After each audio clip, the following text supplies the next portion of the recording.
Thank you very much, Margarita, for being here with us today. It's such an honor to have you here. I've been following your path for a few years now, and I admire you so much. So I'm super excited to have you here with us today. Thank you so much, Kari. It's a pleasure for me. Thank you. Amazing. So just to briefly introduce Margarita, she is the owner of a clothing brand, but it's not only a clothing brand.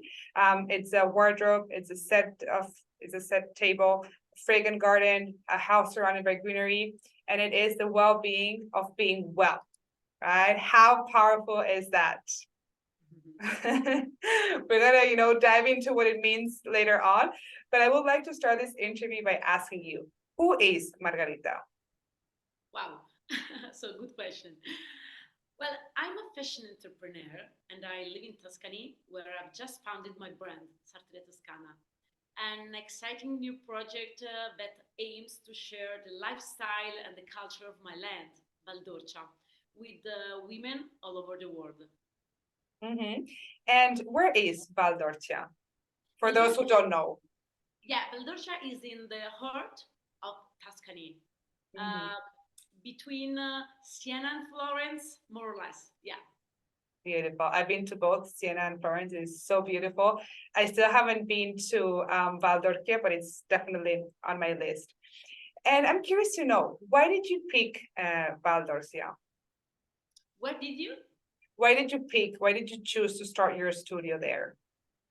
Ah, because at a certain point of my life, I think that Valdorcia was the most amazing place where can I live and where I can start my business and my fashion brand because I think it's the most creative place and the most beautiful place for me because first of all I was born here, so this is my valley, and yeah, this is the motive. Yeah, Beautiful. And do you feel that you get inspired by nature then? yeah, for sure. Yeah, for Mm. nature and for the simplicity. Yeah, for the lifestyle because it's like very simple, but at the same time, so elegant. So Mm. this is the point. Yes. Yeah, Beautiful. yeah, Love yeah. that. Yeah, and Amazing. see. And then So, I decided to open even my creative direction studio. Yeah, and maybe studio is the name. Yeah, because you have your clothing brand and also your studio. You have yeah, both. Awesome. And you do this full time? You run both of them? yeah. And how many people do you have within your team? More or less 4 or 5. 4 or 5. Yeah, they are collaborators. They are freelance from all Mm-hmm. over the world. Yeah. Amazing. Beautiful. Thank you. And you mentioned that since you were a kid, you've been, surrounded by fashion and creativity. Can you tell us a little bit more about what you mean by that? Yeah, for sure. Well, I grew up in a family of entrepreneurs, but above all, creative peoples, painters, sculptors, goldsmiths, and art historians. I remember when I was a child, I loved going to the jewelry store of my uncles, where I was always playing with precious stones. And I think this influenced my attitude in relations to art, design, and fashion, or at least stimulated them. In fact, I believe that everyone is born with a vocation, you know? I mean, a talent, what the Greeks called a demon. Then I decided to study history of fashion and costume, and enrolled in the Faculty of Literature and Philosophy in Rome, and then attended a master degree course in fashion and luxury brand management at Maragon Institute in Florence. Beautiful. And I love what you said here about believing that everyone is born with a talent, right? With a unique talent. And it's just about unlocking that talent, right? Because sometimes it's just hidden and people don't know they have that talent, right? So I being know. very aware of it and like use it and reach your potential, I think is, so important. And you actually remind me a lot of me also because I have a lot of entrepreneurs in my family too, like a lot of different type of entrepreneurs. And I feel like that's why I'm also an entrepreneur, right? We have it in our blood for sure. Yeah, it's very Beautiful. difficult to find your own vocation, no? But step by step, I think that everyone can do it. Yeah.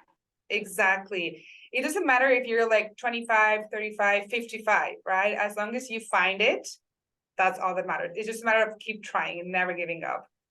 Yeah, absolutely. Beautiful.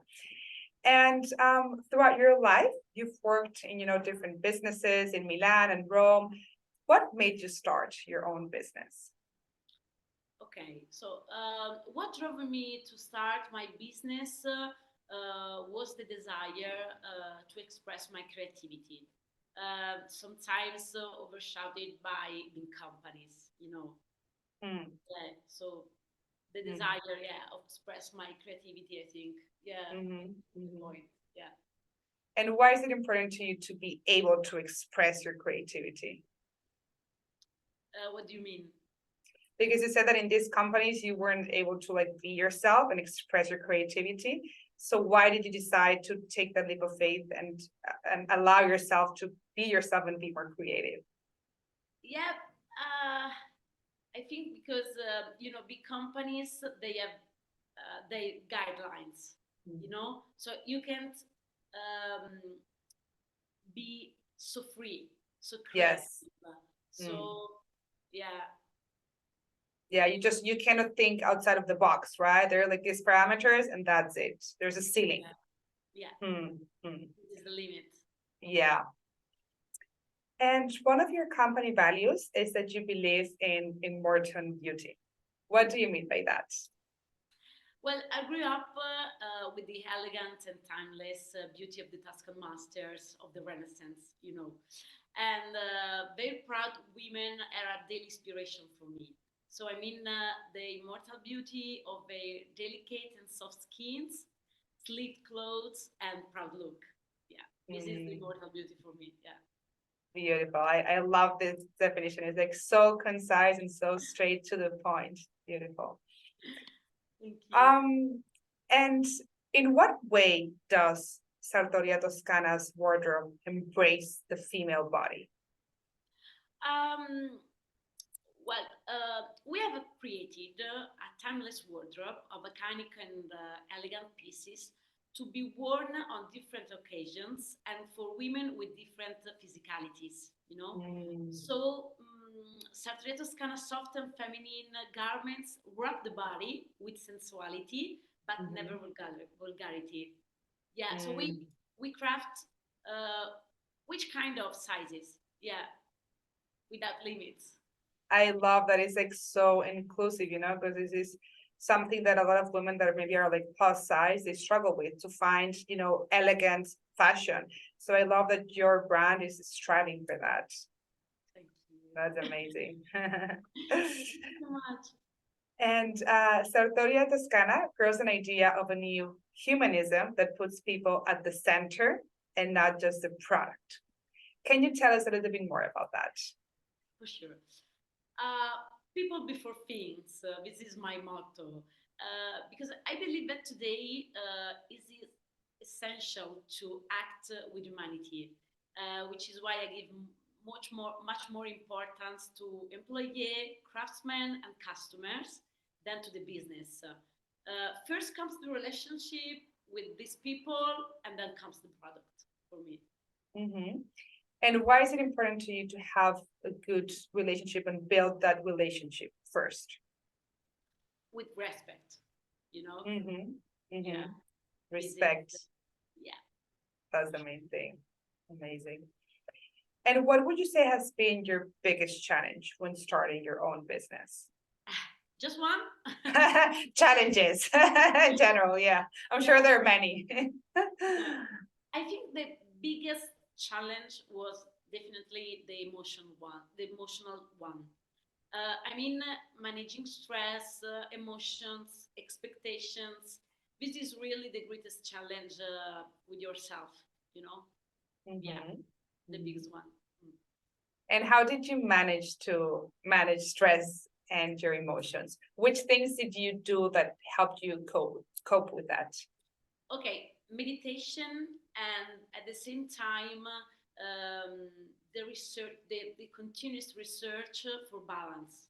So step by step, every day, I was doing little things to achieve the goal, no? So the launch of my brand, the market. Uh, yeah, the continuous research of the balance. This is important. Yeah. Yeah, never stop finding and creating that work-life balance for yourself, right? And it's also about taking baby steps and enjoying the process, because this is something that I also struggle with sometimes, is like I focus so much on like the end goal, that I forget to be present, and that I forget to, be grateful for everything that I have achieved, right? And sometimes I freeze. I'm like, I could be doing so many things, right? But then it's like, okay, just one step at a time and you'll get there. And, at the same time, it's also, I think it's important to like delegate some stuff, because I'm not a superwoman, right? And it took me a while to accept that, because I was like, yeah, I can do this and that. And when I, hired someone for the first time, I was like, I can breathe now, I feel like so much lighter. So I feel it's really important to be true to yourself and be honest with yourself and be like, okay, I know that I'm really good at this, and I know that I'm not so good at this, right? So just focus on what you're good at, and then just delegate what you're not so good at, because otherwise you just burn out. Because as an entrepreneur, you have so many tasks that you can do, but I think it's really important to delegate for sure. Yeah. And what would you say has been your biggest achievement or achievements in your life? Okay. So I'm very young, so I think I still have a lot of work to do before I reach a big goal. But for the moment, I can confess you that my greatest achievement is, with no doubt, serenity.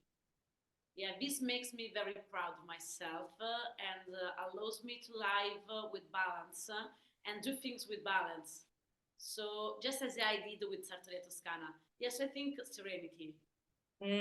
So reaching this level of serenity and inner peace, being good with yourself, Yeah, right? yeah, Beautiful. yeah. And Inner sorry? peace. No, the inner peace. Inner peace, Yeah, definitely really important, right? Because when you reach that level of inner peace, it's like you don't get affected by all the external factors, right? It's like, oh, this guy rejects me, I'm still fine. Or, oh, this business opportunity doesn't work out, I'm still at peace, I'm still happy, right? You don't depend on those external factors. So it's not easy to reach this level. I feel like I'm in this level too. So massive achievement to reach this level of serenity and peace, because it's a real challenge. So I'm so glad that you yeah. reached it.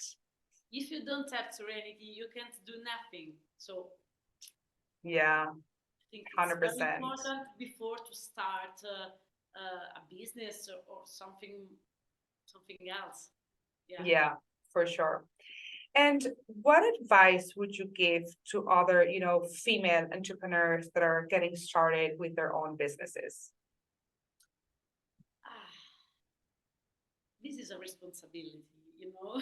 I mean, it's personal advice. They can take it or not. Yeah. That is their choice. Uh, well, go ahead. Don't stop yourself, even when you have a sad days, when you are sad, or when seems that everything goes wrong. Go ahead. Don't stop Mm. yourself. Don't Yeah. stop, right? Because we all have good and bad days. And with entrepreneurship, it's like these, right? They're like highs and lows, highs and lows.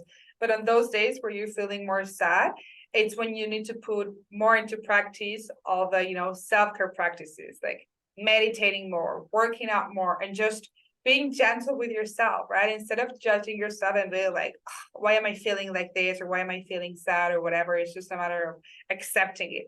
Because also as women, with all our hormones and when we need to get our periods and stuff, like we feel different, you know, we maybe don't feel as high energy. So it's just a matter of like allowing yourself to be and be gentle with yourself, but also just try, right? Because if you don't try, you'll just never know. So it's a matter of giving it a try. And even if this is not, you know, if you try one project and it doesn't work out, try a different one. Like there are so many successful people out there that they failed up to 10 times. All right. So I think it's not about failing, it's about standing up when you fail. Beautiful. And is there anything else that you would like to add before we, you know, end this interview? Well, I'm very honored to be interviewed by you. So thank you Oh, so much for your time. Thank you so much for your questions and for your kindness. So that's oh, all, I think. Yeah. bless you, sweetheart. Thank you so much for, you know, sharing all this knowledge with us. I wish you the best in, you know, your business, your personal life, everything. And when I go to Tuscany, we'll definitely meet in person. It's on my list. Yeah, please let me know. Yeah, 100%. Because I've Looking been to forward to like, you. yeah, I've been to Siena and I've been to Florence, but I still haven't been to Val D'Orcia. So I'll go Yeah, there sometime soon for sure. I have some suggestions for you.